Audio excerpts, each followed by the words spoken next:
Let's do motion interpolation. Love it or hate it? I love it. I grew up gaming, so I really like high frame rates. What do you guys know about motion interpolation technique? You guys know anything about it? Hate it? Yeah.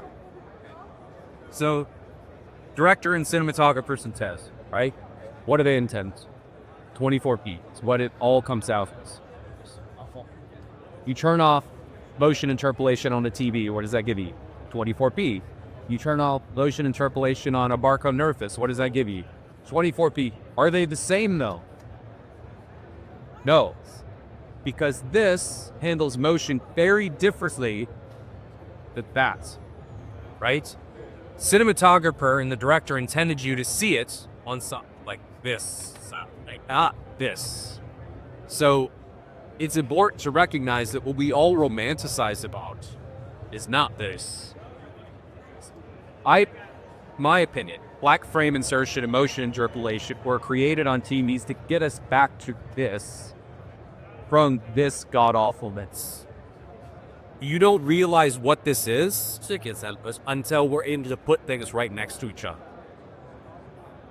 And this is one of those, as Rick would say, once you see it, there is no unsee. That was actually my phrase a long time ago. He uses this, and it is very true. And it will ruin you, because once you start to be able to pick up individual frames, you can't stop yourself from seeing individual frames. Once your brain is recognized on what it is you're looking for, it's very difficult to stop it, say, hey, stop seeing that, right? So I'm going to show you what this looks like with the ball. I'm going to go back to this being itself. We can leave it like this, the same. Pretend let's turn motion and replace it ball. Don't know, right? What? This is really what this looks like, by the way. We're not doing smoke and mirrors. This is really what this looks like. Yes,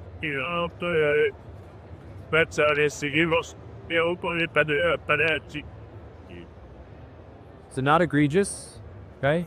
He walks into frame, looks fine. If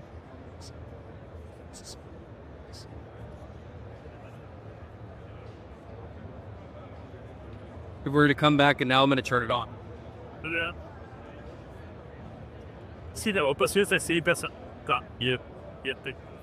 going to wave the trees.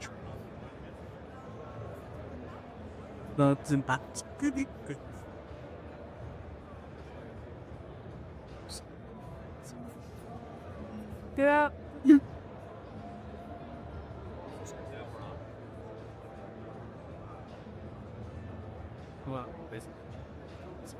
So it totally changes your perspective, because you've given your brain and your eyes a comparative point, right?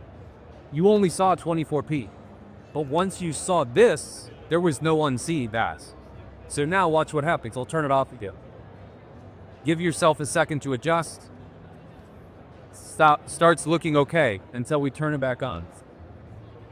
And then all of a sudden you're able to see every single frame as it happens over here. Now, why are we seeing this? Because 24p content, right, should just be an image, then an image, then an image, then an image, then an image, right? These operate on what's called sample and hold. So they hold up a frame, hold it for a moment, another one, another one, another one. There is no thing in between them. It's images right after one another. How did film do it?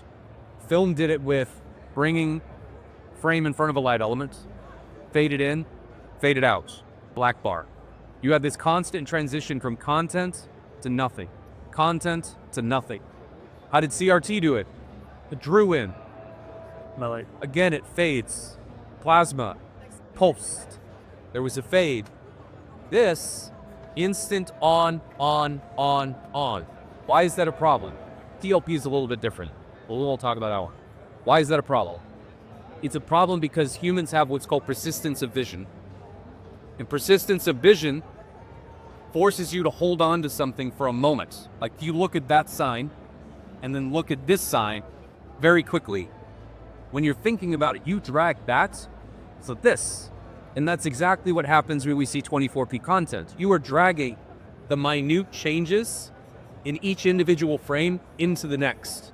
in creating your own level of motion blur and your own level of cinematic effect. Once you see that, without it, it's very clearly distortion.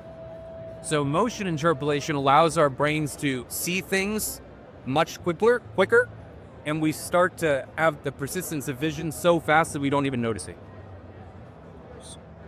So while this is great, it's also great to be in control, right?